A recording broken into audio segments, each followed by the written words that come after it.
What's going on, guys? It's Stas here. Welcome back to another video. As you guys read in the title of today's video, I just wanted to go over two ETFs that are possibly reversing and that could be good trades next week, as well as a quick little trading update for you guys, because I know I did not upload a trading update yesterday, but I did upload a video on Facebook stock and what my plans are with this particular stock. So if you guys didn't check that out, there's a card right up here. If you guys want to go watch that video, you can after this one or right now, whatever you guys want to do. So for those of you guys that are new to my channel, my name is Stas and I make videos dealing with swing trading, day trading, long-term investing, and my personal philosophies and strategies when it comes down to investing and trading in the stock market. So for those of you guys that are interested in learning more about the stock market, learning more about trading and investing, feel free to drop a like, leave a comment, and subscribe.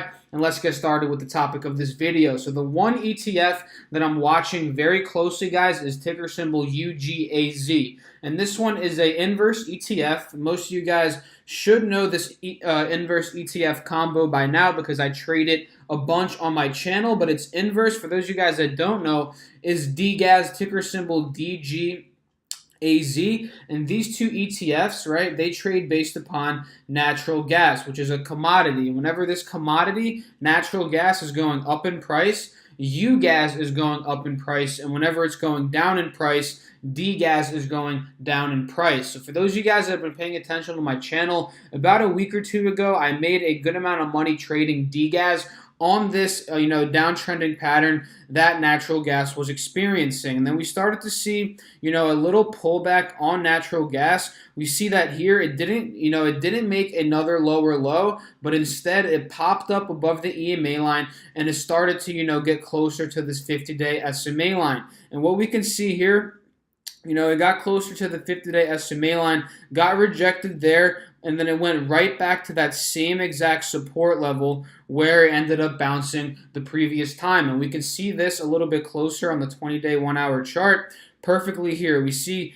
it hit lows of about $2.70, popped up, got rejected by the 180 SMA here, went back down, and then it bounced at that same exact support level at about $2.70. And from there, it continued to go up in price. It started this uptrending bullish pattern. The EMA line started to act as a support level rather than a resistance level as it did here. And, it broke above the 50-day SMA indicator as well as the 180-day SMA indicator. And pretty much, guys, this was what? On July 24th.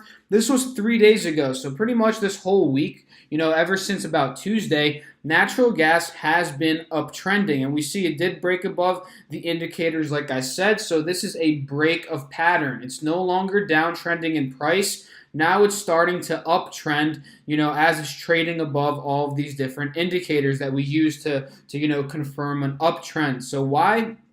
I'm looking over to UGAZ, and UGAZ is the bull ETF, so it pretty much follows, the chart itself is pretty much identical to natural gas. And we can see here, it bottomed off, same situation, when natural gas was at about $2.70. UGAZ was at about $51 to $52. So from here, it started to push up, and now it's looking like it's trending up.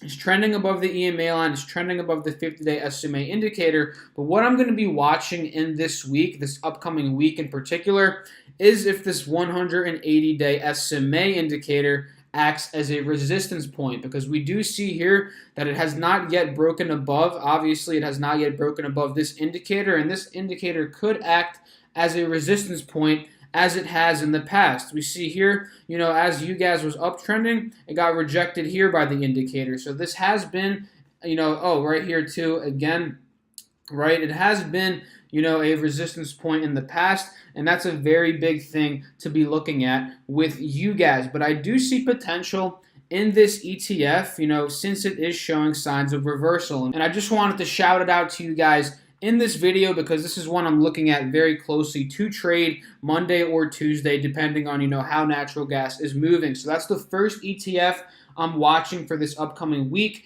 The second ETF combo I'm going to be watching, and I've traded these a bunch in the past as well, is LABU and LABD. These are biotechnology inverse ETFs. And in particular, guys, I'm going to be watching, I think LABD it's too late. Personally, I believe it's too late to hop into LABD, because LABD, like we can see here, it had a $2 day today, had an 8.8% day. But why I'm talking about these two ETFs being on my radar for this upcoming week is because of, the index.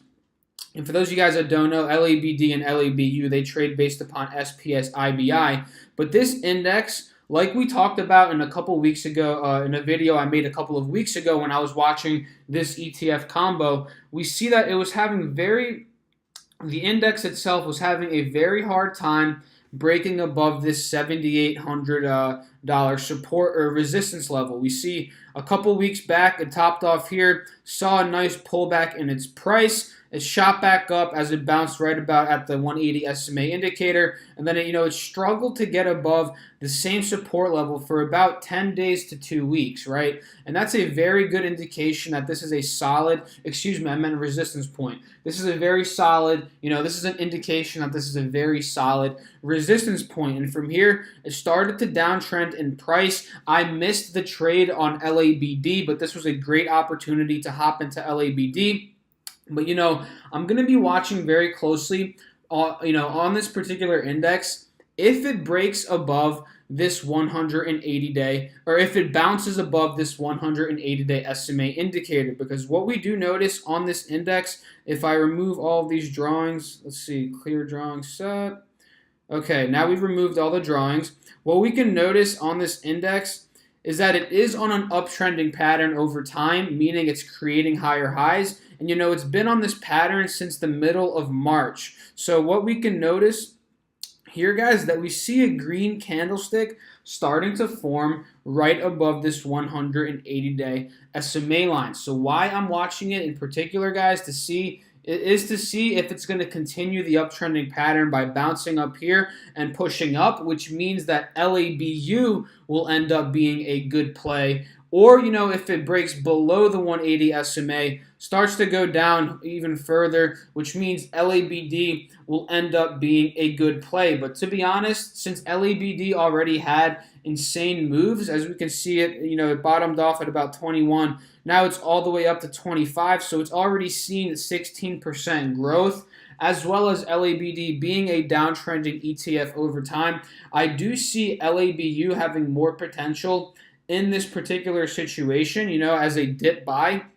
And for those of you guys that don't know, my particular strategy as a swing trader is looking for ETFs and stocks that are at good dip buy opportunities. And this one, it presents a good dip buy if that index is able to hold above the 180-day SMA. And we could talk a little bit about how much potential for profit this one does have to offer. So let's say, I'm going to set an alert here for you guys as well. Let's set an alert at about $96. I'm going to set that right now.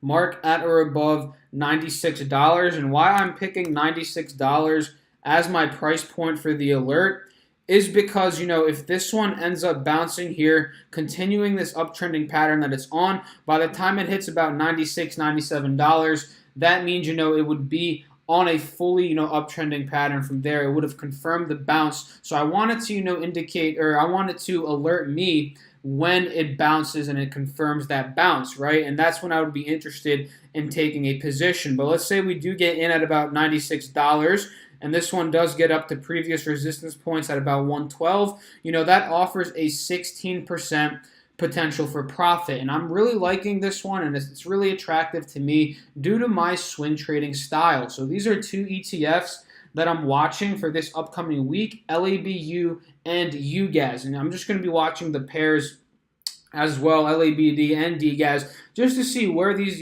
commodities and where the SPS IBI index is going to be moving, right? And those are pretty much the two that I'm watching for this upcoming week. Now, to get into a quick little trading update, today was not the best day for me. Most of my positions were red today. Let's see MU. Let's start off with MU. We saw a 20-cent day here for MU, up about 0.3%. Nothing crazy, but it did take a big hit earlier in the day. It started up at about $54 and ended up going all the way down to 53. And from there, it seems like it's slowly starting to recover, pushing above the 180-day SMA, trying to, get back to that point of support at about $53. But what we notice, on Micron, on this long-term chart. And for those of you guys that don't know, I'm investing in Micron long-term. I'm not really looking to swing trade this one a couple of weeks or whatever because I believe in the company long-term. So that's why I'm not too worried about what the stock chart is looking like. But for those of you guys that are trading Micron, Micron does seem to be in a little bit of a bearish territory right now with this 180-day SMA, acting as a resistance point. We do see, bottomed off here at 50, shot up to about 57. They got rejected hard by that SMA indicator. So, now what I'm going to be looking at for this upcoming week up to, the next couple of weeks for Micron is if it does end up pushing up and breaking above the first SMA indicator that we see here, which is the 50-day, and eventually up above the 180-day SMA indicator, which would put it in a bullish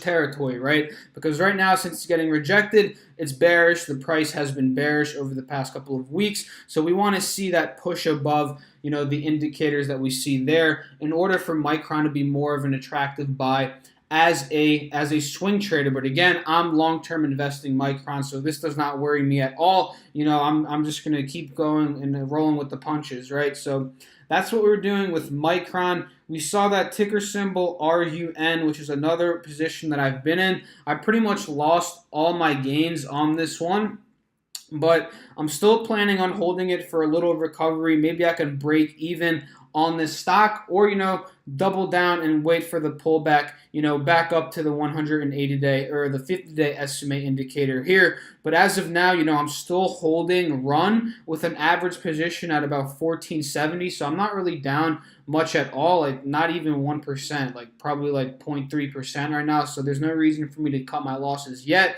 But, I'm still holding onto this position. I kind of do regret not selling it this morning at about 1550 because I was looking to set a limit order right at about 1550. Never did, right? I never did. That's on me. But, I'm going to be holding this one a couple more days, hoping for a little bit of recovery as it still is consolidating above, the 180 SMA, which is why I'm not too worried about this one as the SMA indicator is acting as a support level, right? We do see the candlesticks trading above there still, so that's not too worrisome for me as a holder of ticker symbol RUN. So that's what I'm doing with Run. With Gush, I'm still holding it in my bigger account. We saw a big red day today with Gush down about 6.28%, but I actually sold out in my smaller account on Thursday at highs of about $41 because we do see Gush. If we look back to the 5-day, 5-minute chart yesterday, we saw the big bull run up to about 41.20, ended up selling in my smaller account here due to the Facebook stock falling 20%. So I wanted to sell here so I can get my money back and buy some Facebook stock at this dip and start building a position in Facebook because I covered it in my video yesterday. I talked about how I was looking to buy some shares in that company because it was down 20% on a bad earnings report, and I just believe that dip buys on big companies like Facebook and Apple, they're just completely easy money, guys. And down 20%, like I can't really pass up that particular opportunity. So I'm looking to buy, $1,000 worth of Facebook stock on Monday. That's the plan, and slowly starting to add, more money into Facebook. And now speaking of Facebook, let's look quickly to Facebook stock. The past 2 days, guys, it's been consolidating at about 175. So this could be a bottom out point for the stock, right? We do see the low points of about 173 here. And even after market hours, it's been steady sailing at about 175. So this could be a good, support point for Facebook, right? Facebook stock. And we do see on the long term, right, huge dip from 220 down to 175. And over the longer term, if we look at the 3-year, 1-week chart, right, every little pullback that Facebook ended up taking, it's recovered, guys, right? You see the pullback here from 130 to about 110, it recovered. From here, 190 to about 145 with the whole the whole conference analytica, all that stuff with Facebook, dropped the stock down to here. Now it popped back up all the way to 220. Now, what do you think it's going to do like after this dip in a couple of months? We're probably going to see the stock, pushing back up to the 200s into the 210s. So, this is just an easy money stock in my personal opinion. That's why I sold out of my Gus position to put more money into Facebook and build a strong position in the 170s, low 180s for this stock. So that's what I'm doing, guys, in the stock market. Next week, I'm planning on buying Facebook, definitely buying Facebook, 100% buying Facebook. And I'm looking at buying LABU as well as UGAZ for my shorter term swing trades of that week. And that's pretty much what I'm doing right now in the stock market. So I hope you guys enjoyed this video. If you guys did, feel free to drop a like, leave a comment, and subscribe. If you guys want to follow me on Twitter and Instagram, the links are down below in my description. I'm very active on both of those platforms, posting my profits, trades I'm taking throughout the day, updates to my channel, things like that. So if you're interested, again, links are down below in my description. And make sure to do your own research when it comes down to buying and selling stocks in the stock market. Do not buy or sell based off of my personal opinion, because that's not how you're going to become self-sufficient over time. And that's the whole entire goal of this channel. So I hope you guys enjoyed it, found some value in this video. Let's make some money today. Peace!